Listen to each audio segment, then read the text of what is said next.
감정평가사 2차 실무이론 도정법 특강 들어가도록 하겠습니다. 자, 원래는 우리가 실무 기본 강의를 진행하고 있었는데 제가 이 도정법 논점은 실무와 이론 두 과목 통합적으로 강의를 할 것이기 때문에 제가 강의 제목을 실무이론이라고 같이 적어놨습니다. 자, 이 논점을 어떻게 실무이론 통합적으로 강의를 할 것인지에 대해서는 뒤에 가서 다시 한번 말씀드리도록 할게요. 자, 우리가 본격적으로 도정법 관련 논점을 공부하기에 앞서서 먼저 이 논점이 어떠한 논점인지에 대해서 간략한 소개 말씀을 드리는 것이 앞으로 공부를 할 때 도움이 될 것 같아서 미니 OT를 준비를 했습니다. 자, 이 미니 OT를 통해서 도정법이라는 논점이 어떤 논점인지 먼저 파악을 하시고 그런 다음에 본격적인 강의를 들어가도록 하겠습니다. 자, 가장 먼저 이 도정법 논점이 이렇게 미니 OT까지 준비할 정도로 중요한 논점인가? 네, 중요한 논점이라고 답변 드릴 수 있겠습니다.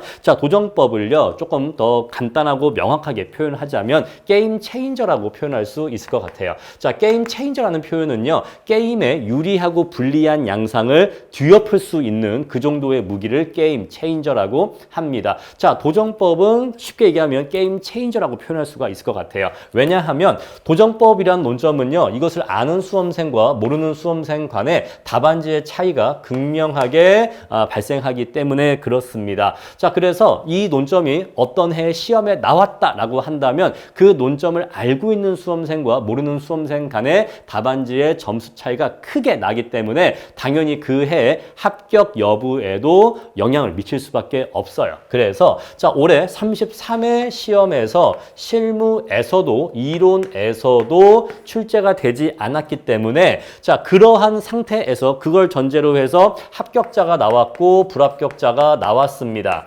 그런데 만약에 33회 때 이 문제가 출제가 됐다면 자, 출제가 되지 않은 상태에서 현재 합격자와 불합격자가 발표가 됐는데 만약에 출제가 됐다면 그걸 전제로 한 합격자와 불합격자가 나왔을 겁니다. 그런데 이것과 이것은 차이가 굉장히 많이 발생했었을 것입니다. 자, 도정법 논점은 아무래도 단연차익에 유리한 논점입니다. 아무래도 논점 자체가 어렵고 크다 보니까 우리가 전연차가 있고 단연차가 있었을 때 단연차로 갈수록 도정법에 대한 준비가 당연히 더 많이 되어 있을 수밖에 없어요. 그래서 자, 이 도정법이 나오는 해에는 도정법 논점이 준비가 되어 있는 수험생이 유리할 수밖에 없다. 그래서 여러분들은 사실은 선택을 하실 필요가 있는 거예요. 자, 도정법이란 논점을 준비를 할지 말지에 대해서도 사실은 판단을 하고 선택을 할 필요가 있는 겁니다. 자, 여기에 대해서 조금 더 말씀을 드리고자 한다면 자, 먼저 도정법이란 논점이 우리 실무와 이론 과목에서 각각 어떻게 출제가 되어 왔는지 한번 살펴보겠습니다. 자, 실무와 이론 보니까 16회 때부터 이론에서 출제가 되기 시작해서 실무에서는 17회 때부터 출제가 되었습니다. 따라서 10회 중반부터 출제가 시작됐고 20회 중반까지 정말로 거의 매년 출제가 될 정도로 활발하게 출제가 됐었다. 따라서 요 시기에는 요 10기 중반서부터 20기 중반 요 시기에는 도정법이란 논점을 준비하지 않고는 합격하기가 매우 어려웠던 시기다라고 말씀드릴 수가 있겠죠. 자, 그래서 보시면은 자, 실무와 이론에서 꽤 자주 출제가 됐었다. 그런데 또 우리가 무엇을 발견할 수가 있냐면 실무의 경우에는 25회 때 마지막으로 출제가 되고 지금 현재 그 이후에 안 나오고 있습니다. 자, 이론 시험의 경우에는 31회를 마지막으로 출제가 되고 그 이후로 아직 안 나왔고 자, 그 이후에 32회도 안 나왔고 33회도 안 나왔습니다. 32회, 33회 모두 출제가 현재 안 됐어요. 자, 그런데 앞으로 지금 이 강의를 수강하시는 분들은 앞으로 34회나 35회 시험을 대비하시는 분들이 대부분일 겁니다. 자, 그러면 이분들의 입장에서 자, 어쨌거나 역사적으로 그래왔고 이제 여러분들은 34회 또는 35회 2차 시험을 대비하시는 분들일 텐데 자, 그랬을 때 과연 이 도정법 논점을 준비할 필요가 있는가에 대해서 고민을 해보실 필요가 있어요. 자, 보시면요. 실무는 25회 때까지 출제가 되고 그 이후에 안 나왔습니다. 약 8년 정도 현재 출제가 안 되고 있다는 걸 알 수가 있죠. 이때는 거의 20회 초반에는 거의 매년 나오다가 지금 8년째 출제가 안 되고 있고, 자, 이론의 경우에는 실무에 비해서는 조금 더 좀 퍼져서 조금 더 분산되어서 출제가 되고 있다는 걸 알 수가 있어요. 실무가 좀 모아져서 출제가 됐다면 이론은 조금 더 기간적으로 퍼진 상태에서 출제가 되고 있다는 것입니다. 자, 보시면은 31회까지 보통 한 몇 년에 한 번씩 이렇게 이론에서 출제가 되고 있다는 걸 알 수가 있어요. 근데 이론 시험도 31회 나오고 32, 33 안 나왔기 때문에 지금 3년 만에 또는 4년 만에 출제가 될 것이냐 말 것이냐 예측할 필요가 있는데 사실 이건 우리가 알 수가 없습니다. 자, 그래서 이론 시험에서 또는 실무 시험에서 어떤 논점이 나올지 말지는 나올 가능성이 있다까지는 얘기할 수 있지만 나온다 안 나온다 절대로 얘기할 수가 없어요. 그 타이밍은 정말로 맞출 수가 없는 겁니다. 아시겠죠? 자, 그래서 합리적인 분들이라면 저는 이 논점을 대비를 하시기를 권장해 드리고 싶어요. 자, 수험생 유형이 두 가지로 나뉠 겁니다. 자, 뭐 직장인이라거나 또는 여러 가지 사정에 의해서 전업으로 공부하지 못하시는 분들이 있을 겁니다. 자, 전업으로 공부하지 못하시는 분들이 있을 거예요. 자, 반대로 전업으로 공부하시는 수험생이 있을 겁니다. 자, 전업으로 공부하시는 수험생이라면 당연히 공부를 해야 되는 거고요. 이거는 머스트죠. 반드시 하셔야 되는 거고요. 자, 그것이 전업 수험생인 거죠. 공부를 제대로 하는 거죠. 그런데 문제는 이분들이죠. 자, 문제는 이분들이 도정법이라고 하는 것이 어렵다고 하는데 저는 그런데 시간이 부족합니다. 이런 저도 요 논점을 공부해야 될까요? 라고 한다면 이분들은 솔직히 고민이 될 수 있을 것 같아요. 왜냐하면 지금 요 논점도 논점이지만 시간 자체가 부족해서 요걸 제외한 나머지 논점, 나머지 기본적인 내용도 허덕이고 있는데 제가 이것까지 과연 할 수 있겠습니까? 또는 해야겠습니까? 라고 물어보신다면 정말로 고민이 되실 것 같습니다. 왜냐하면 안 나오던 해가 꽤 있었기 때문이죠. 물론 나올 수도 있지만 안 나올 수도 있는 거잖아요. 따라서 이분들의 경우에는 결국 본인이 선택하실 수밖에 없을 것 같아요. 자, 하라 마라 제가 결정해 드릴 수는 없을 것 같고 각자 본인마다의 상황과 그런 입장들이 있으니까 본인이 판단을 해 보시길 바라겠습니다. 자, 그런데 저는 요 논점 자체가 중요하고 내용도 어렵고 하기 때문에 수험생 분들한테 자, 이런 게 있습니다라고 이렇게 딱 줘버리면 너무 힘들잖아요. 그래서 이런 분들도 심지어 이런 분들도 시간 대비 효율적으로 공부하실 수 있도록 컴팩트하게 공부하실 수 있도록 최대한 간결하게 압축을 시켜드리고자 해요.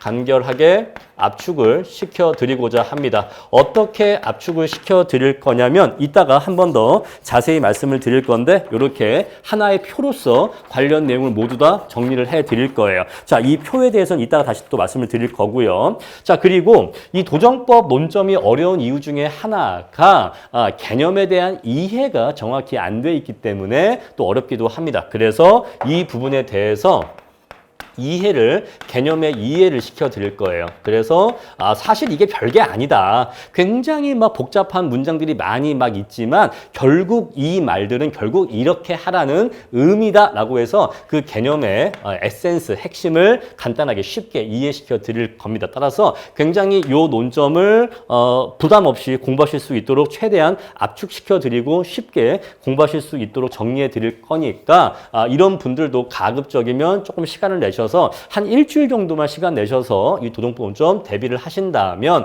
2차 시험에서 도정법 나오면 난 그 해 떨어진다라고 하는 대단히 큰 리스크를 어느 정도 보완할 수 있지 않을까, 막을 수 있지 않을까라고 생각을 해요. 아시겠죠? 자, 그래서 도정법 논점은 최근에 출제 추세를 보면은 실무는 한동안 안 나왔고 이론은 한 2년간 안 나왔는데 34회나 35회에는 충분히 높은 가능성으로 출제 가능성이 있다고 말씀드릴 수 있겠습니다. 자, 그런 다음에 이제 논점을 보니까 여기 보니까 종전자산이란 말 나오고 종전자산 나오네요. 근데 여기 보니까 여기에도 종전자산평가 물어보고 있습니다. 여기도 종전자산평가 물어보고 있어요. 따라서 요 내용과 요 내용이 이론적으로 연결되어 있다는 걸 알 수가 있겠죠. 또 보니까 여기에 현금청산 나오는데 여기에도 현금청산이 나왔습니다. 그래서 이렇게 보면 또 이렇게 두 가지가 연결되고 있다는 거 알 수가 있고요.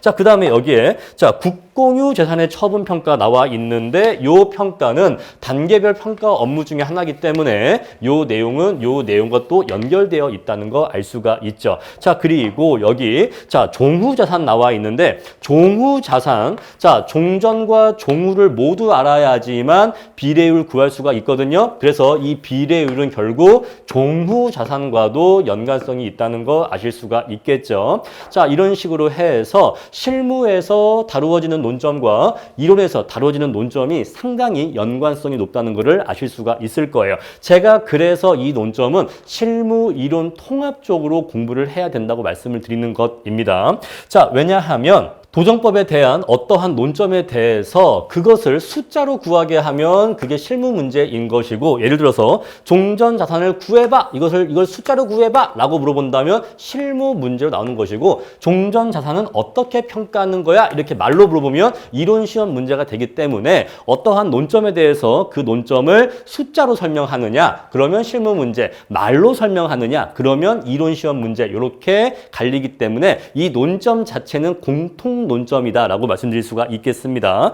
자, 그리고 도정법 논점을 여러분들이 왜 꼭 준비를 하실 필요가 있냐면 도정법은 효율이 2배인 논점이라는 거죠. 자, 우리가 법규에서 다루어지는 뭐 하자 승계라든가 뭐 확약의 처분성, 뭐 원고 적격 막 등등 나오잖아요. 그런 논점들은 법규에서만 써먹는 논점입니다. 법규 시험을 대비하기 위한 법규용 논점이죠. 그런데 이 도정법 논점은 똑같은 내용을 공부하면 이 내용이 실무라는 과목에도 대비할 수가 있고 이론이라는 과목에도 똑같이 대비할 수가 있기 때문에 이 논점은 하나만 공부를 하면 효율이 2배로 발생하는 논점이란 걸 알 수가 있어요. 그래서 이거는 효율이 2배다.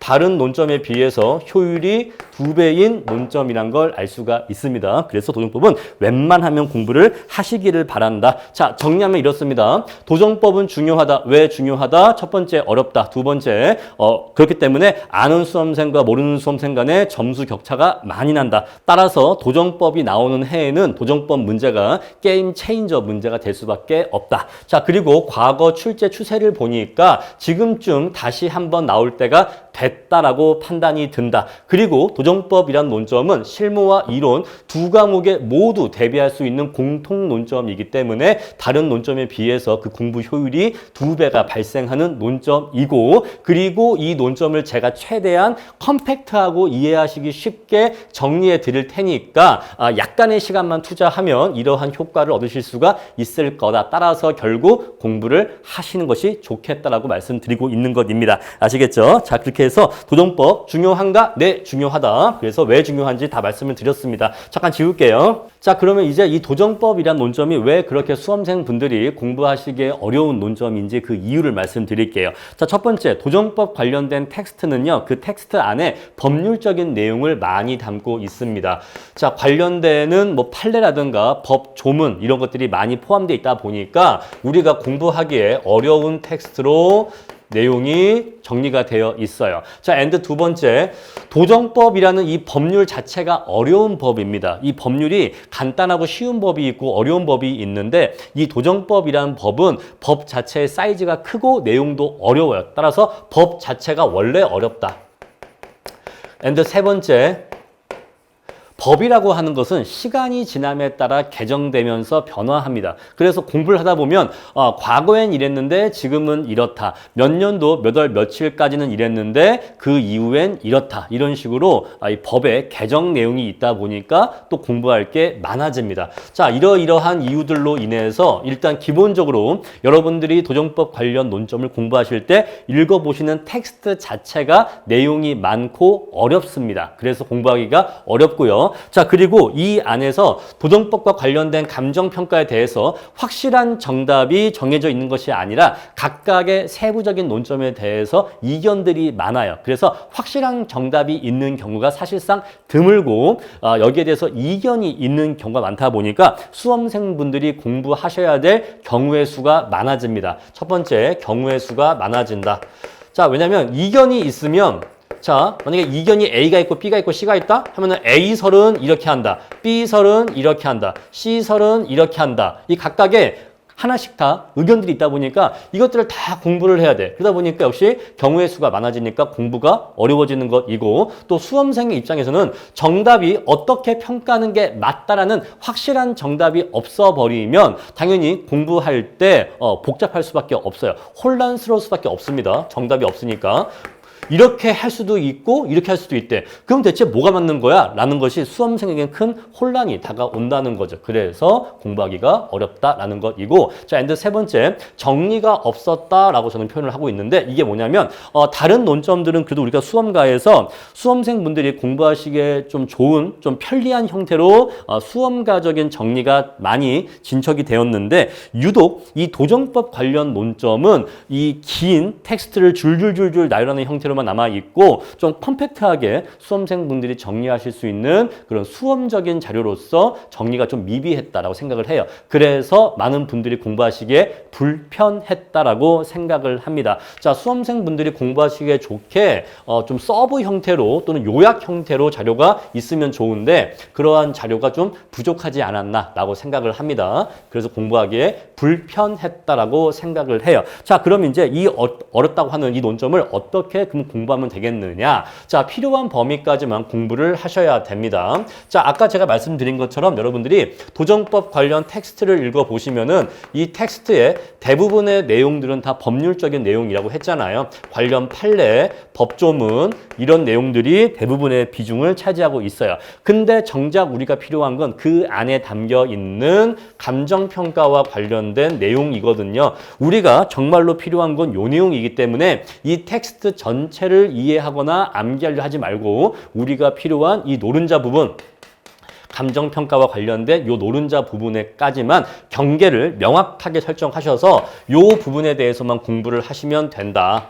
요 부분에 대해서만 공부를 하시고 나머지 요 부분에 대해서는 한번 읽어보거나 또는 이해 정도만 하고 넘어가시면 된다. 이렇게 해서 어디까지를 공부할 것인지 그 경계를 명확하게 설정하셔야 되는데 제가 나중에 제 교과서 진도를 나갈 때에도 우리 교과서에 담겨있는 모든 텍스트가 다 중요한 게 아니기 때문에 제가 여러분들한테 요 부분은 반드시 읽어보시고 요 부분은 반드시 외우시라 이렇게 해서 어떤 부분이 중요한 부분이고 어떤 부분이 중요하지 않은 부분인지를 그것을 딱 정리를 해드리면서 가지치기를 해드릴 거예요. 아시겠죠? and 두 번째, 아까 앞에서 보신 것처럼 도정법이라는 논점은 실무라는 과목과 이론이라는 과목, 이 두 과목에서 모두 다 공통된 논점이기 때문에 어떤 논점을 공부할 때는 그 논점이 실무 시험에서도 이론 시험에서도 나올 수 있다는 점을 염두에 두셔서 이 두 과목을 통합적으로 공부하실 필요가 있습니다. 따라서 실무 공부를 할 때에도 만약에 내가 이거를 이론 답안지로 쓴다면 이렇게 써야지 라고 생각을 하시고 공부하셔도 되고 반대로 이론 공부를 하실 때에도 만약에 이거를 문제화 시킨다면 이걸 이렇게 해서 문제화 시킬 수 있겠네 해서 실무와 이론을 같이 생각하셔야 돼요. 근데 여기에 대해서는 이따가 이제 수업 진행하면서 제가 도와드릴 거고요. 자, and. 자, 아까 제가 말씀드린 것처럼 수험생분들이 공부하시기에 편리한 형태로 수험적으로 서브 형태로 정리가 되어 있지 못하다, 좀 미비하다라고 말씀을 드렸죠. 제가 그래서 도정법 관련 감정평가에 대한 핵심적이고 중요한 내용을 총정리한 표를 준비했습니다. 이 표가 A3 사이즈인데 지금 보고 계시는 이 표는 현재 편집 디자인 전 표입니다. 아직 디자인 되기 전인데 이 표가 A3 사이즈고 앞면 뒷면 두 페이지 A3 한 장으로 만들어져 있는데 이 한 장의 표 안에 도정법과 관련된 감정평가에서 중요하고 핵심적인 내용들은 다 정리가 되어 있어서 결국에는 저 표 한 장으로 도정법 관련 논점을 다 정리할 수가 있어요. 자, 이 표 자료를 조금 더 보충 설명해 드리겠습니다. 자, 이 표는요, 도정법과 관련된 중요 감정평가 내용을 동시에 비교할 수 있도록 표를 만들었습니다. 자, 이 표를 보시면은 상단에 이렇게 종전자산, 재개발 현금 청산, 재건축 매도 청구, 무상양도, 국공유 재산 처분, 종후자산 이렇게 해서 도정법과 관련된 감정평가를 모두 다 같은 목차하에 자 이렇게 같은 목차하에 항목들을 나열함으로써 동시에 비교할 수 있도록 되어 있어요. 그래서 예를 들어서 개발이익 포함 여부에 대해서 이게 중간에 개발이익 포함 여부가 있으면 종전자산부터 해서 재개발, 재건축, 무상양도, 국공유재산, 종무자산에 대해서 개발이익을 포함하는지 안 하는지 관련된 내용을 모두 다 동시에 이해할 수 있도록 표가 정리가 되어 있다는 것입니다. 그래서 우리가 이런 게 있어요. 우리가 공부를 할 때 A에 대해서 공부를 합니다. 그래 A 이런 내용이지? 오케이. 어렵지 않아요. 그 다음에 자 B를 또 공부합니다. 자 B는 또 이런 거야. 오케이. B는 이런 거네. 이것도 어렵지 않아요. 그런데 문제가 뭐냐면 시험에서 그래? 너 A도 알고 B도 알아? 네. 저 A, B 알아요. 그럼 있잖아. A랑 B를 한번 비교해봐. A랑 B를 비교해봐. 자 요거 둘을 한번 비교해봐. 또는 이 둘의 관계가 어떻게 돼? 라고 물어보면 그거는 모르는 건 아닌데 답안지가 잘 안 써져요. 라는 말이 나온다고요. 왜 그럴까요? 평상시에 공부할 때 개별적으로 A 논점 따로 B 논점 따로 각각 독립적 개별적으로 공부를 했기 때문에 각각의 내용은 아는데 이 두 가지 내용을 한번 비교해봐 또는 뭐 관계 설명해봐 라고 하면 설명 못하는 거죠. 예를 들어서 자 종전자산에서 개발이익 포함되니? 물어보면은 거기에 대해서 답할 수 있는 거예요. 또 종후자산은 어때? 국공유재산은 어때? 이게 각각 물어보면 각각 답을 할 수가 있습니다. 그런데 만약에 문제의 유형을 도정법 관련 감정평가에 있어서 종전자산, 현금청산, 무상양도, 무상기소, 국공유재산의 처분, 종후자산에 있어서 개발이익 포함 여부에 대해서 설명해봐 라고 하면 각각은 아는데 이 모든 종류의 유형을 한 번에 설명하려면 힘든 거예요. 왜? 그게 평상시에 대비가 안 되어 있기 때문이죠. 근데 이 표에서 관련되는 평가에 대해서 어떤 논점별로 세부적인 사항별로 모두 다 총정리가 되어 있으면 얘는 뭐 하고 안 하고 안 하고 이런 식으로 통합적으로 정리가 할 수 있다는 거죠. 그러면 이제 총정리가 머릿속에서 되는 거예요. 아시겠죠? 자, 개별적인 논점을 아는 거에서 벗어나서 전체적으로 정리를 할 수 있게 표를 만들었다라는 것입니다. 자, 그래서 부분에 함몰되지 않고 개별적인 논점을 이해하는데 끝나지 않고 전체를 조망할 수 있도록 일부러 큰 표로 만들었습니다. 그러니까 이 표가 일반적인 B5나 A4 사이즈가 아니라 A3 사이즈로 크게 만든 이유가 그냥 이 전체 평가 내용을 한 번에 다 담기 위해서 그냥 크게 만들었어요. 딱 놓고 보면 이제 전체 내용이 한눈에 들어올 수가 있는 거죠. 자, 그리고 너무나 지엽적이고 법률적인 내용은 좀 지양하고 요건 좀 지양하고 감정평가와 관련되는 내용 위주 그리고 핵심적인 내용 위주로만 담아서 최대한 그 분량을 줄였습니다. 최대한 분량을 줄여서 여러분들이 수험 부담을 줄일 수 있도록 했어요. 자, 그래서 이 표 한 장이면 결국에는 이 표 한 장으로 도정법 관련 감정평가가 총정리가 될 거다. 자, 지금까지 수험 전혀 없었던 표기 때문에 이 표 자료를 이용하시면 제가 앞으로 해드릴 강의 내용과 그다음에 교과서 진도 내용을 공부를 하시면서 그때 동시에 이 표를 보시면 좋을 겁니다. 항상 이 표는 제가 코팅을 해서 보내드릴 거니까 수강생들에게는 이 표를 책상 위에 깔아두고 항상 두고 보시면은 수시로 자꾸 보게 되면은 자연스럽게 공부가 되실 거예요. 또 제 강의를 들으실 때도 이 표 자료를 보시면서 같이 강의를 들으시면 지금 설명하는 요 내용이 요 표에 이렇게 정리가 되어 있구나라고 하면은 나중에는 이 표 한 장만 봐도 제가 강의했던 내용들이 다 떠오르면서 정리가 되실 겁니다. 이렇게 해서 여러분들한테 이 도정법의 어렵고 방대한 논점을 콤팩트하게 정리해 드릴 거고 또 여러분들이 이 논점을 공부하시는 데 필요한 시간을 아껴 드릴 거예요. 세이브 해 드릴 겁니다. 그리고 이 표는요. 너무너무 중요한 표기 때문에 저 혼자만의 지식과 능력으로 만드는 것이 아니라 우리나라에서 대표적으로 내노라 하시는 이 관련 전문가, 전문 평가사님들의 도움과 자문을 받아서 같이 이 표를 만들었기 때문에 이 표의 내용은 신뢰하셔도 된다라고 말씀드릴 수 있습니다. 아시겠죠? 그래서 물론 아까 제가 말씀드린 것처럼 이 도정법에 대해서 여러 가지 이견이 있고 또 조금 더 깊게 들어가야 될 부분도 있지만 우리 수험생들의 수준에서 우리 감정평가사 2차 시험을 대비하기 위한 수준에서는 이 정도 압축적으로 정리한 내용만 보시면 충분하고 또 이렇게 압축해도 될지에 대해서 여러 전문가분들의 선배 평가사님들의 자문을 구했다라는 거 말씀을 드릴게요. 아시겠죠? 그냥 맞는 게 아니다라고 말씀드릴 수 있습니다. 제가 실무 강의를 처음 시작할 때도 말씀드렸습니다만 이 제가 현재 진행하고 있는 실무 강의는 저 혼자만의 지식과 저 혼자만의 경험으로 진행하고 있는 게 아니라 여러 선배 평가사님들의 도움을 받아서 강의 컨텐츠를 만들고 있다는 점 다시 한 번 더 말씀을 드릴게요. 자, 그래서 이 표에 대해서 마지막 한 말씀만 드리면 이 표는요, PDF 파일로 배포되지 않을 겁니다. 아시겠죠? 요거는 PDF 파일로 업로드하지 않는다.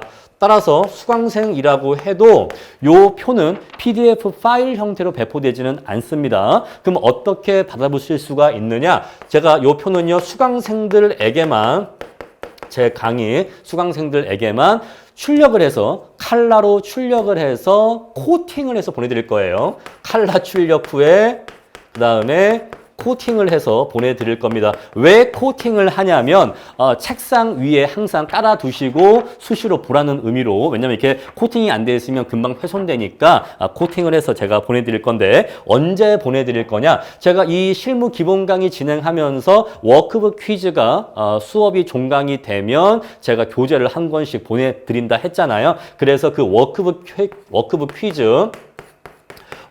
퀴즈집이 출판이 되면 요 교재와 함께 요거를 같이 보내드리도록 하겠습니다. 그래서 요 자료는 파일 형태로 배포되지 않고 또 제 수강생이 아닌 수강생분들한테 그런 분들한테 뭐 판매되지도 않고 제 수강생분들에게만 공부하실 때 활용하시라고 제가 출력물로 직접 보내드리겠다라는 말씀을 드립니다. 자, 그래서 앞으로 이 부분에 대해서 뭐 PDF 파일 주시면 안 돼요, 뭐 판매하시면 안 돼요, 그런 질문은 사양하겠다 말씀을 드립니다. 자, 도정법 강의 진행 앞으로 어떻게 할지 말씀을 드릴게요. 자, 먼저 도정법과 관련된 기본 개념을 특강을 먼저 해드릴 거예요. 자, 지금까지는 도정법의 논점이 어떤 논점인지 OT를 한 거고, 자, 이제 도정법을 공부하기 위해서 여러분들이 반드시 선행적으로 알고 있어야 될 필수 기초 개념에 대해서 먼저 특강 형태로 잡아드리고 약 1시간 정도 분량 예상합니다. 그런 다음에 본격적인 교과서 진도 나갈 건데, 자, 각 목적별 평가마다 예를 들어서 종전자산 평가가 있다라고 하면은 종전자산 평가에 대해서 진도를 나가고 여기에 대한 문제를 바로 풀어볼 겁니다. 워크북 퀴즈를 바로 풀어봐서 각각의 유형의 평가마다 이론과 문제를 그때그때 정리하실 수 있도록 할 거고요. 자, 마찬가지로 예를 들어서 무상양수도 논점을 나갔다라고 한다면 무상양수도 논점을 이론 설명을 하자마자 이것과 관련된 워크북 퀴즈를 통해서 또 내용을 정리하겠다. 이렇게 하나씩 각계격파해 나갈 건데 그때 여러분들은 어떻게 보시면 되는 거예요? 그때 어떤 강의를 듣더라도 항상 이 표를 책상 위에 깔아두고 그때그때 내용 확인하시면서 저 내용이 이 표에 이렇게 정리되어 있구나. 저 내용이 이 표에 이 내용이네. 이렇게 딱딱딱딱 위치 확인하시면서 결국에는 이 표로 정리하시면 되는 거예요. 아시겠죠? 자, 그리고 아까 제가 앞에서 실무 이론 통합적으로 강의를 하겠다라고 말씀을 드렸는데 이게 어떤 내용인고 하니 제가 지금 기본적으로 실무 강의를 진행하잖아요. 도정법에 대해서 실무 강의를 진행하는데 아까 우리가 살펴보았지만 이론에서 출제가 되었던 도정법 관련 이론 기출문제가 있거든요. 거기에 대한 해설 강의를 뒤에다가 덧붙여 드릴 거예요. 아시겠죠? 자, 이론 시험에서 나왔던 도정법 관련 기출문제의 해설 강의를 이 실무 강의 후단에 제가 첨부해 드릴 겁니다. 요거는 제가 이제 실무 강의 종강을 하고 그 이후에 강의를 만들어서 업데이트를 하고 그런 다음에 카페에 공지를 할게요. 강의 영상 업로드 됐다. 이렇게 해서 여러분들은 일단 기본적으로 실무 강의를 수강하신 다음에 그런 다음에 지금까지 여러분들이 공부한 이 실무 도정법 관련 논점이 감정평가 이론 시험에서는 어떻게 출제가 되었는지 또 답안을 어떻게 쓰면 되는 건지에 대해서까지